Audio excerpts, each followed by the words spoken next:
Night had long since surrendered to the cold, relentless grip of the Arctic, where the icy winds carried whispers of legends and sorrows older than memory. In a vast expanse of bleached snow and hardened ice, the remains of a once mighty glacier lay shattered, a silent testament to nature's brutal indifference. Amidst these ruins roamed a polar bear whose once imposing frame had been marred by calamity. The beast, scarred from a catastrophic collapse of icy monuments, now limped along the frozen wasteland with labored breaths and a heavy heart that no living creature could truly know. Its eyes, once clear pools reflecting the purity of the northern light, now mirrored both anguish and an unbearable weariness.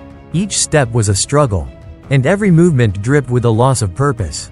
For the bear had lost its ability to chase seals across the treacherous sea of ice, a skill that had once defined its existence. As days blurred together in the unending twilight of polar winter, the injured bear wandered in isolation, its strength waning, its instincts dulled by pain and the slow encroachment of despair. The barren land around it offered little in the way of relief. Wind-swept drifts and jagged ice formations bore silent witness to the creature's suffering. Starved of the adrenaline of the hunt and haunted by the specter of its former glory, the bear's spirit languished alongside its body, until a darkness began to stir far beyond the realms of mortal comprehension. Somewhere in the hidden recesses of that desolate domain, an ancient force had been waiting.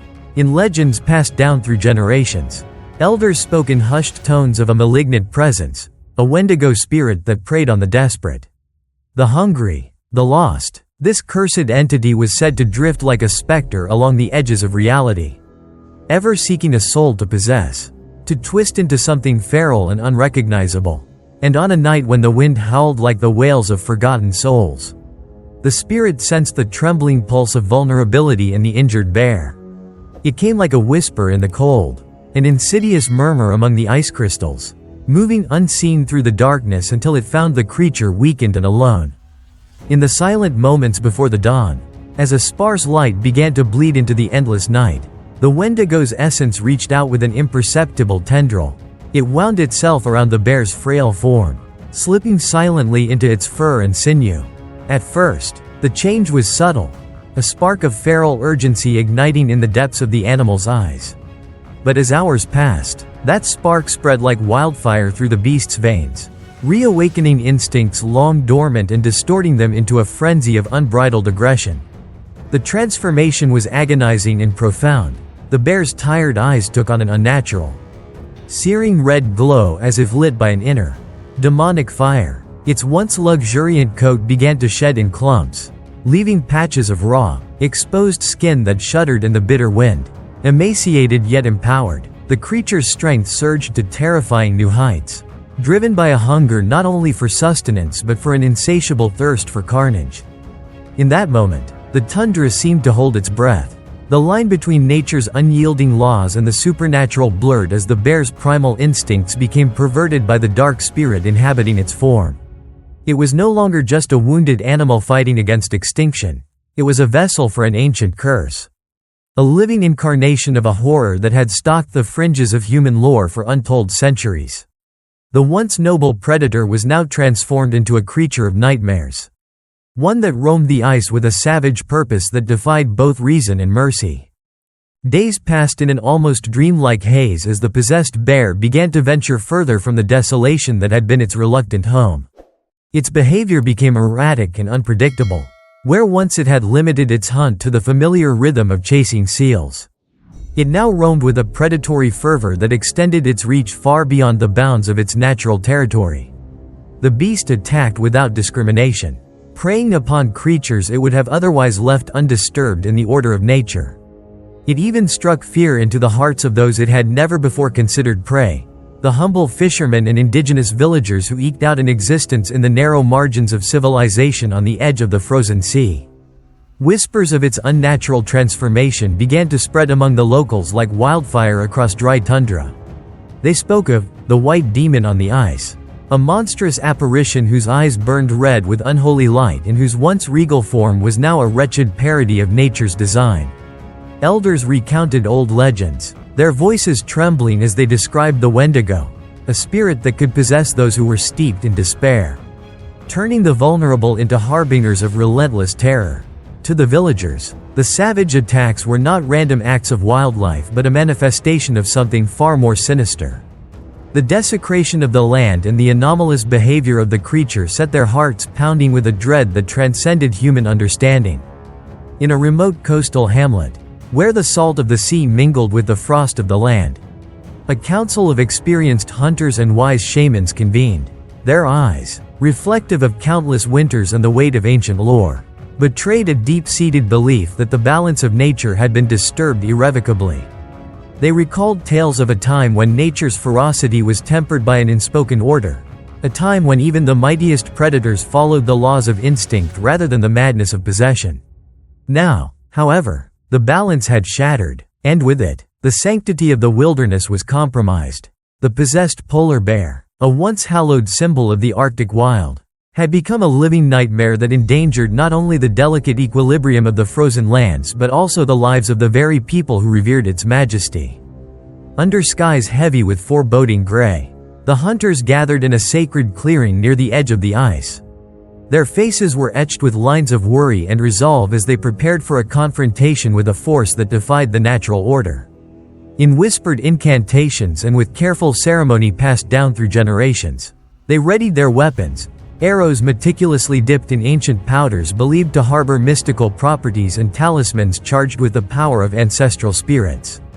The goal was clear yet fraught with peril: to rid the noble creature of the malevolent Wendigo spirit without sacrificing the bear entirely. To restore the delicate balance between nature and the supernatural without condemning a living soul to a death most gruesome. Yet the spirit, now fused with raw, untamed ferocity, fought vehemently against every attempt at separation. In the days that followed, as the hunters tracked the beast across the icy wilderness, each encounter with the creature was a test of human courage against a force that was beyond mortal ken. The bear's rampages became legendary, a series of brutal attacks on unsuspecting encampments, where terror and chaos reigned in the wake of its predatory ambushes. Its eyes, ablaze with an unholy glow, struck fear into the hearts of all who beheld them. Shredded fur and deep claw marks left a trail of havoc that served as a stark reminder of how swiftly nature could be corrupted into a force of monstrous savagery. In one fateful confrontation beneath a pale, unforgiving sky, the hunters finally cornered the creature near a jagged outcrop of blackened rock.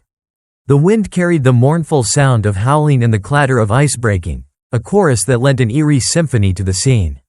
The bear, seemingly aware of its inevitable collision with destiny, paced with a predatory grace that belied its tortured state.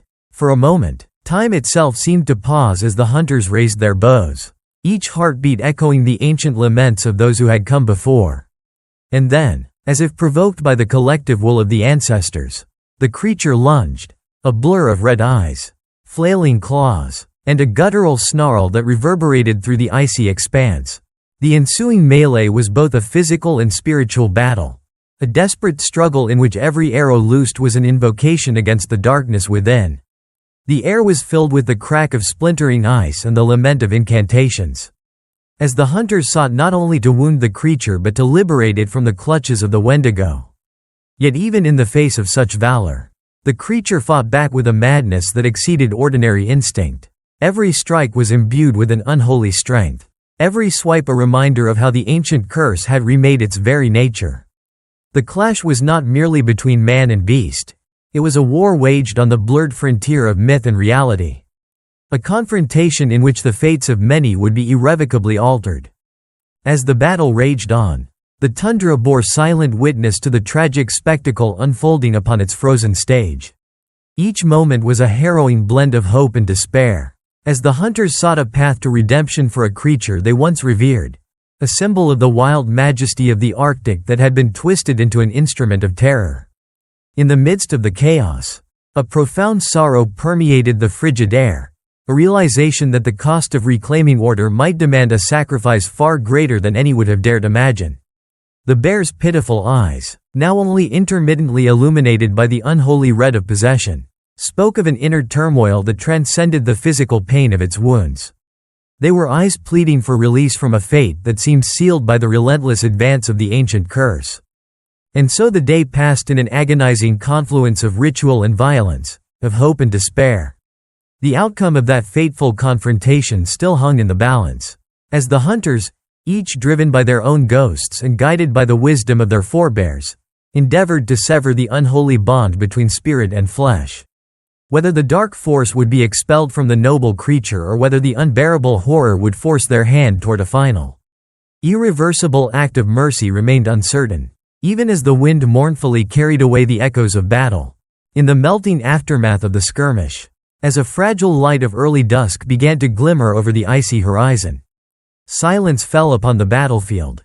The wounded bear lay trembling at the edge of the encampment, its body a tapestry of scars and stray tufts of bare, reddened skin. For a long, agonizing moment, neither friend nor foe moved, a pause pregnant with the promise of resolution and the weight of loss. Deep within the creature's hollow eyes, the remnants of its former dignity warred with the malignant influence of the Wendigo. In that silence, the people present could almost sense the ancient power retreating, battered by the resolute strength of human determination and ritual fervor. Yet even as hope stirred within their hearts, a profound sorrow gripped them, a mournful recognition that sometimes the cruel hand of fate leaves no true victors in its wake. The tundra, vast and indifferent, bore witness to the tender cruelty of nature's cycle, life and death, hope and despair, perpetually entwined in a dance as old as time itself. The legend of the Wendigo, the specter that sought to unmake all that was noble and pure, had once again reached out from the shadowed corners of myth to claim a vessel in the form of a wounded, majestic creature. And now, amid the heart-wrenching cries of a people caught between the duty to preserve the natural order and the desire to save a being they once held sacred, the struggle continued. Thus, as twilight deepened and the first fragile glimmers of dawn promised renewal even as they carried the grief of loss, the stage was set for the next act in this terrible saga.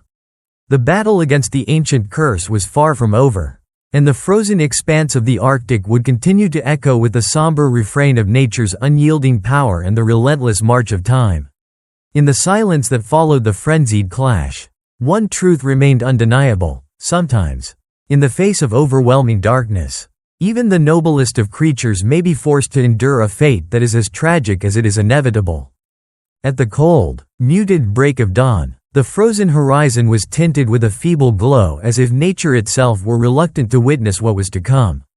In the aftermath of the previous tumultuous confrontation, the air remained heavy with the scent of blood and despair, while the whispers of a cursed wind carried echoes of unspoken lament. The once mighty polar bear, now a tormented shell of its former self yet imbued with a savage, unholy ferocity, lay trembling at the edge of the camp. Its eyes, sometimes burning like embers, sometimes clouded by agony, told the tragic tale of a creature caught between the ruthless demands of survival and the malignant possession of an ancient spirit. In the solemn hush that followed the frenzied battle, the local hunters and spiritual elders gathered in a clearing encircled by barren ice and jagged outcrops of weathered stone. Their faces were etched with grief and determination, a silent communion between those who had long defended the old ways and the raw, indifferent wilderness surrounding them. The air was punctuated by the soft murmur of incantations and the clinking of worn talismans as the community prepared to wrest the Wendigo's influence from the suffering creature. Overhead, the pale sky seemed to hold its breath, as if awaiting the outcome of a ritual that would either redeem or condemn one of the Arctic's most revered denizens. The plan was as desperate as it was sacred. A small cadre of hunters, guided by seasoned shamans whose eyes bore the weight of ancestral wisdom, resolved to bring the bear away from the precarious fringes of civilization. They intended to lead it to an ancient frozen glade, a place where the boundaries between the physical world and the spectral realm were said to be thin, where the power of old rites still lingered in every ice-carved crevice. The glade, shrouded in natural wonder and haunted memories of centuries past, was believed to offer the means to banish the corrupting presence that had latched onto the beast. Slowly, with measured care born of both reverence and terror, the group lifted the incapacitated animal onto a makeshift sled. The polar bear's massive frame sagged under its own debilitated weight, and every labored breath exhaled a pained sigh of abandonment. Its once proud stature was now reduced to a creature at the mercy of a fate it had never chosen, a fate marred by both physical decay and the invisible scars of an unyielding curse. As they began the painstaking journey across a treacherous expanse of ice, the rhythmic crunch of their footsteps merged with the low, mournful cry of the wind, echoing the sorrow of countless souls lost to the cruel cycles of nature. The path they trod was fraught with peril. Hidden crevices yawned beneath layers of brittle snow, and swirling drifts threatened to obscure any sign of safe passage. Yet the determination of the hunters was unwavering. Each of them carried the burden of ancient stories, tales of an era when the spirit world and the natural realm danced in fragile harmony, in the hope that the sacred rites of their ancestors might yet restore order in a world where chaos reigned supreme. With every passing moment, the spectral traces of the Wendigo's influence grew ever more palpable. The once soft fur of the bear now fell away in ragged patches, revealing skin that shimmered in the frost like exposed, haunted earth. Its eyes, intermittently aflame with an unnatural red, shifted restlessly as if flickering between lucidity and fevered rage, as the sun inched higher in the winter sky, lending the land a cold, steely light. The travelers reached the outskirts of the ancient glade. Here, nature seemed to adopt an eerie stillness, an almost sacred silence that belied the violent energies thrumming within the earth. The glade, encircled by towering ice formations and skeletal remnants of long-forgotten trees, exuded an otherworldly aura. In that rarefied atmosphere, the boundary between the living and the spectral appeared almost tangible, an invisible membrane trembling at the slightest provocation. Under the watchful gaze of the elder shaman, whose time-worn hands trembled as he drew a circle in the pristine snow with a staff carved from a branch of some long-extinct, spirit-haunted tree, the ceremony began. The gathered hunters formed a tight circle around the bear, their expressions a mixture of sorrow, resolve, and a deep-seated hope that salvation might emerge from this most desperate of rites. Low chants and invocations, words passed down through generations and imbued with the raw power of ancient belief, echoed softly in the cold air, merging with the rhythmic pulse of the earth beneath their feet. The shaman's voice, quavering yet determined, began the sacred incantation intended to sever the malignant bond between the Wendigo and the bear. "O spirits of ice and wind, hear the lament of a wounded soul," he intoned in a language older than the frozen wastes themselves, his voice melding with the natural symphony of crackling ice and distant, mournful animal calls. His words, steeped in both reverence and desperation, were meant to summon the protective forces of nature, the benevolent energies of the land that existed to heal rather than to harm. The hunters, their faces aglow with the pallid reflection of the early sun, repeated the incantation in unison, their voices rising and falling like the ebb of a timeless tide. As the ritual commenced, the atmosphere grew charged with a palpable tension. Time seemed to slow, each second stretching into an eternity as unseen forces circled them. The polar bear, now the unwilling battleground of a cosmic struggle, thrashed weakly in its restraints, its eyes, fierce with both pain and a wild, otherworldly fire, darted in involuntary attempts to flee the circle. The Wendigo's presence, however, was unmistakably invasive. It felt like a cold, relentless pressure seeping into every fiber of the creature's being, a malevolent whisper that clawed at the edges of consciousness. As the shaman's incantations echoed through the glade, a swirling vortex of wind and falling snow converged around the bear, as though the very elements were being drawn into a sacred combat against an invisible enemy. The procession of events unfolded slowly, each moment heavy with portent. The ancient ritual, fueled by both hope and a deep, unyielding sorrow for what had been lost, began to exact its toll on the afflicted creature. A low, unearthly moan emanated from within the bear, a sound that blended the agony of an animal in torment with the despair of a soul captive to forces beyond its control. The air grew thick with an almost tangible darkness, as if the very light were being siphoned away, consumed by the weight of malevolent will. In that paralyzing hush, the bear convulsed, its limbs jerked spasmodically, as though shackled by invisible chains. Every muscle tensed and relaxed in tortured rhythm, caught between the instinctive desire to flee and the compulsive, predatory drive awakened by the Wendigo's presence. As the ritual reached its zenith, the hunters felt the unyielding pressure of destiny pressing upon them. The elder shaman's eyes shone with unshed tears, Not merely for the suffering of the noble creature before them but for the collective grief of a people forced to confront the unthinkable. That nature's grandeur, even in its most majestic forms, could be so inexplicably corrupted. His ritual, steeped in ancient wisdom and the raw majesty of the Arctic's unforgiving heart, demanded a sacrifice, a purge of the evil that had taken root. And yet, as the eerie incantations climbed higher into the crystalline air, a profound silence seemed to descend upon the circle. The only sounds were the ragged, tortured breaths of the bear and the fleeting murmurs of the ancestral voices. As if the glade itself bore witness to a battle that transcended mortal understanding.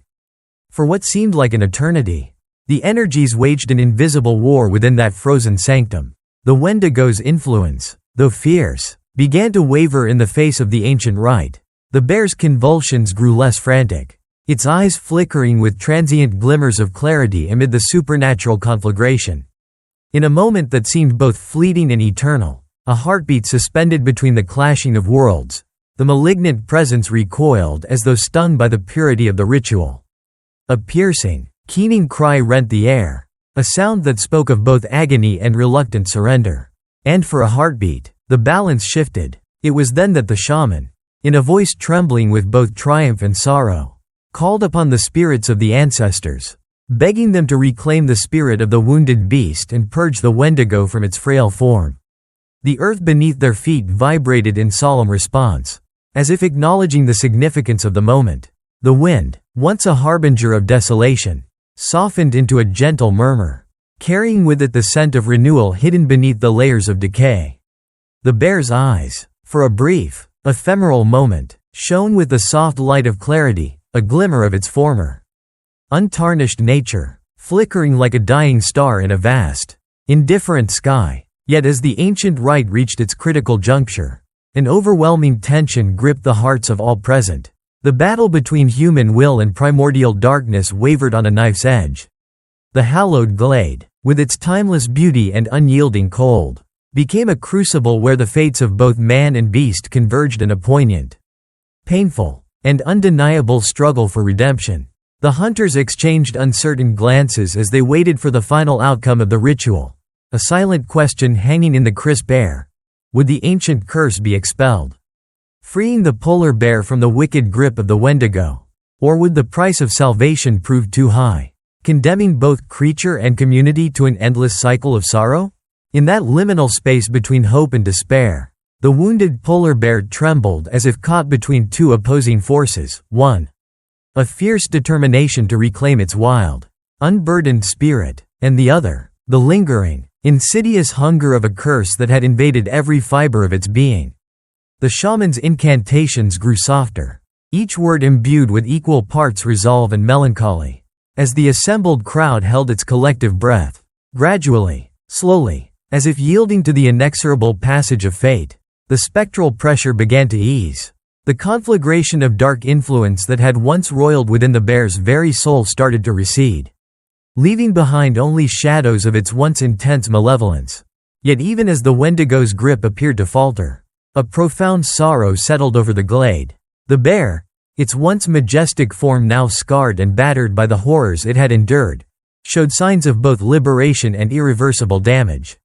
The spiritual assault had, at last, induced an exodus of the malignant presence, but it left the creature agonizingly altered. Its eyes, though no longer ablaze with an unholy fire, were clouded with the weight of experiences too terrible to recount. A heavy stillness enveloped the clearing, punctuated only by the ragged sighs of the wind and the soft, almost imperceptible tremor of a life returning to its natural rhythm. The ritual, while a success in expelling the corrupting spirit, demanded its own terrible toll. The community, bound together by both shared loss and unyielding hope, recognized that what they had witnessed was not a moment of unmitigated triumph but rather a bittersweet reclamation, a pause in an endless battle between the forces of nature and those of the supernatural. The bear, now freed from the overt influence of the Wendigo, was left to grapple with the physical and spiritual scars of its ordeal. It rose slowly, its massive head lolling as it sought to orient itself, the ancient spirit seemingly replaced by a profound weariness that spoke of both survival and irrevocable loss. In the quiet that followed, The hunters helped guide the creature to a secluded corner of the glade, a place where it could recover in solitude, away from the prying eyes of a world that had been forced to confront its darkest legends. As they departed, the shaman remained behind, his voice soft with prayer and regret. He knew that the expulsion of the Wendigo was only one chapter in an age-old tale of survival and sacrifice, a tale that would continue to haunt the hearts of those who lived on the fringes of the natural and the mystical. The winds carried away the remnants of ancient incantations as the glade slowly returned to an almost serene calm. The bear, its breathing heavy and measured, began its slow, uncertain journey back into the vast, indifferent expanse of the Arctic. In its forlorn gaze, there lingered a glimmer of recognition, a silent acceptance of a fate that, though now unburdened by the direct taint of the Wendigo, remained forever marked by the scars of a supernatural ordeal. For the people who had gathered, the memory of that day would endure as a somber reminder that even in the most sacred of rituals, nature's cruelty and the capricious nature of ancient curses could never be entirely vanquished. They carried with them the knowledge that redemption often came at a heart-wrenching cost, a cost measured in both the sacrifice of a noble creature and the quiet, enduring sorrow of a people who had borne witness to forces beyond their control. As dusk settled once more upon the frigid wilderness and the distant horizon bled into night, the shaman's final words echoed softly amidst the falling snow, a prayer of gratitude for the victory that had been won and a lament for what had been irrevocably lost.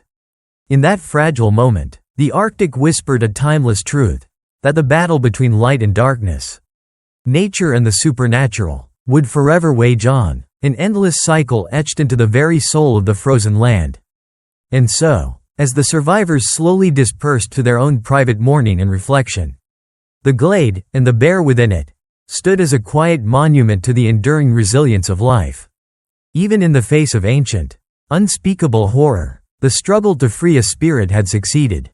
But the price paid by both beast and man was an indelible scar upon the heart of the Arctic, a scar that would serve as a testament to the fragile balance between myth and reality, and the unyielding, eternal fight for survival. In the fading light of a bruised winter twilight, the world seemed to hold its breath in anticipation of the final reckoning. The ancient glade, where the shaman's ritual had once waged its silent war against the malign influence, now lay under a heavy, foreboding sky. The polar bear, once a majestic sovereign of the Arctic, now a tortured vessel of suffering and fierce, otherworldly energy, had been set free from the overt grip of the Wendigo. Yet, the cost of that liberation was etched in every ragged breath and every trembling step it took. Scarred both in body and spirit, the creature now limped away from the sacred clearing, its red, pained eyes reflecting an inner turmoil that no earthly remedy could fully erase. For days after the desperate ceremony in the ancient glade, the hunters and shamans closely monitored the fate of the bear, under a brittle sun that struggled to penetrate the swirling mist of bitter wind and drifting snow. They observed its slow journey across a desolate expanse of ice. There was an eerie stillness in its gait, a wavering between a momentary return to its natural instincts and the creeping resurgence of that cursed savagery.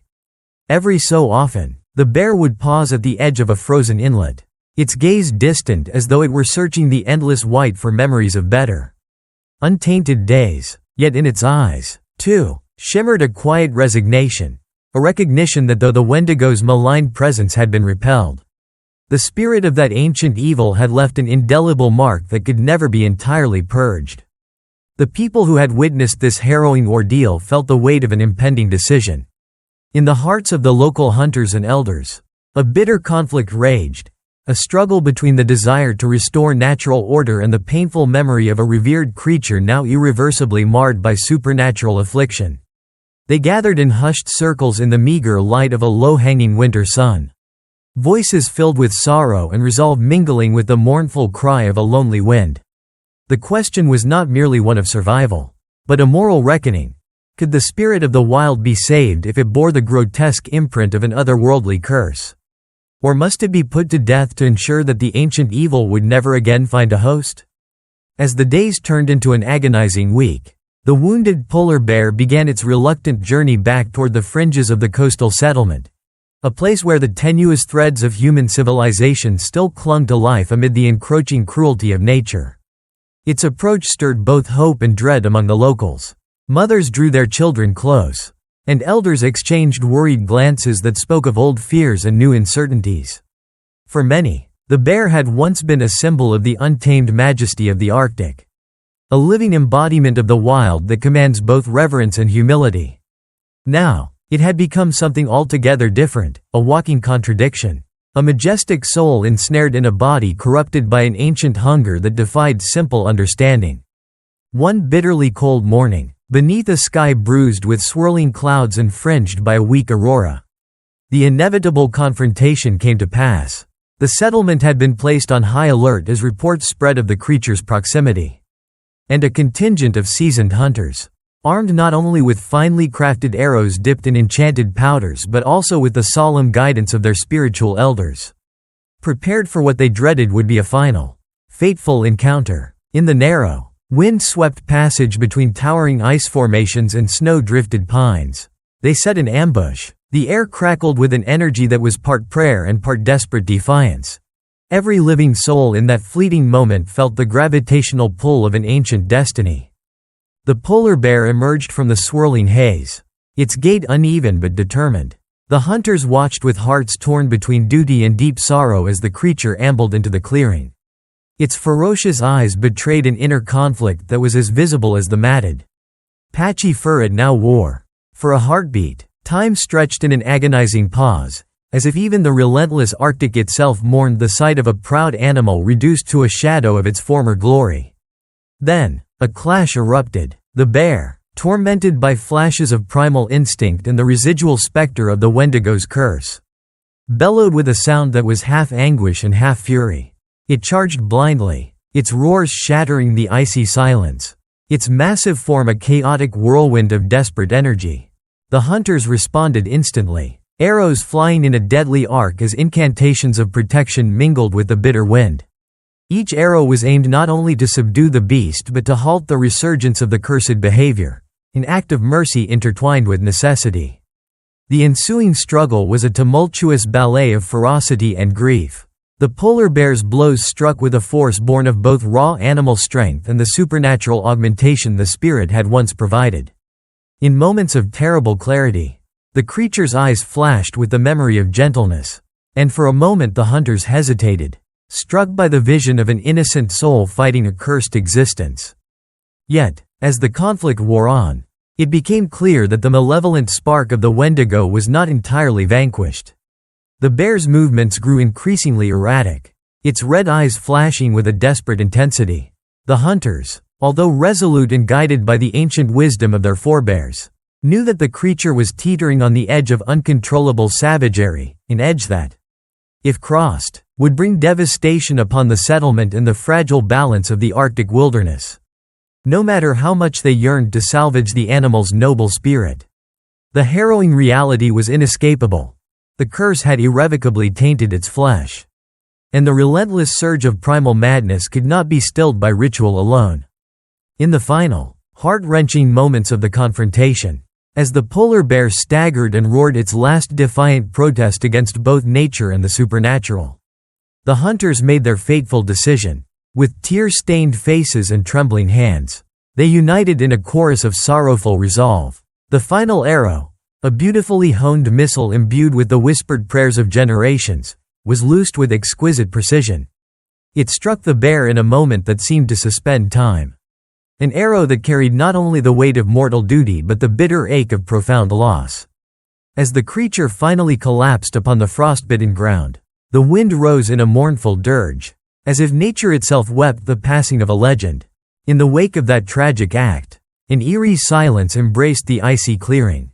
The hunters gathered around the fallen bear with heavy hearts, their minds awash in conflicting emotions, grief for the majestic spirit that had been shattered, relief that the cursed influence would now be consigned to oblivion, and a deep, abiding sorrow for the sacrifice of a creature that had long symbolized the wild, untamed heart of the Arctic.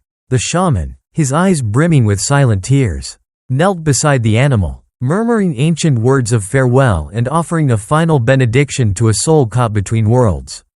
His voice, both tender and sorrowful, recalled the old legends, a reminder that in the eternal dance of life and death, every ending begets a new beginning, however painful or bittersweet. As the gathered crowd began to disperse, each returning to their own lives amid the stark realities of a harsh world, the collective memory of that day lingered like a fragile, ghostly echo across the ice. The tale of the cursed polar bear, the Wendigo's insidious influence, and the final, reluctant act of mercy would be passed down through whispered stories around crackling fires and in the quiet moments before sleep overtook the survivors. They spoke of the proud creature whose spirit had been ensnared by forces beyond mortal ken, of the ancient curse that had brought sorrow and fear to the frozen north, and of the impossible choice that had been forced upon them, a choice where there were no true victors, only souls forever marked by the merciless reality of nature's cruelty. In the long, silent aftermath, as the first pale hints of dawn reawakened the frozen horizon, the settlers worked to rebuild what had been shaken by that terrible night.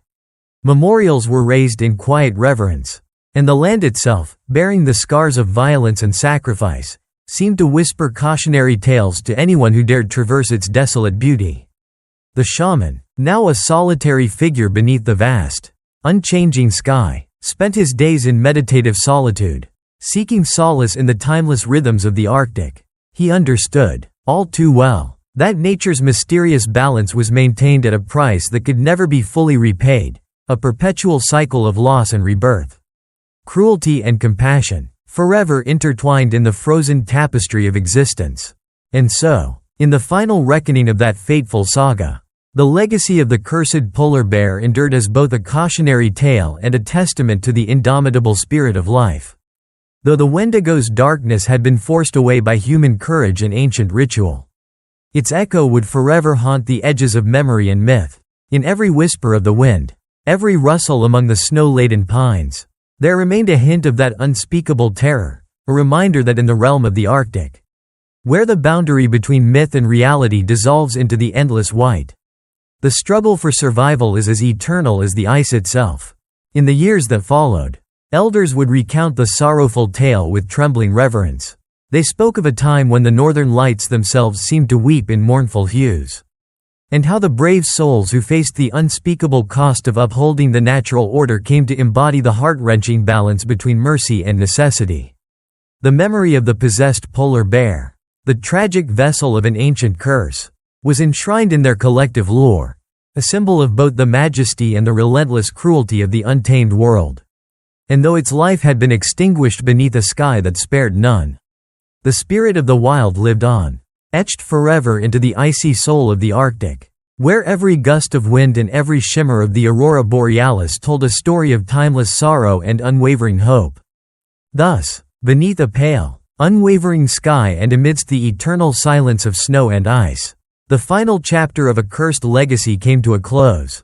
In the quiet, bittersweet aftermath, as the settlers resumed their daily lives with heavy hearts and solemn determination, the Arctic continued its ceaseless vigil, a frozen expanse where the immortal dance of life, death, and the haunting echoes of ancient curses remained an enduring, melancholic hymn to a world beyond mortal control.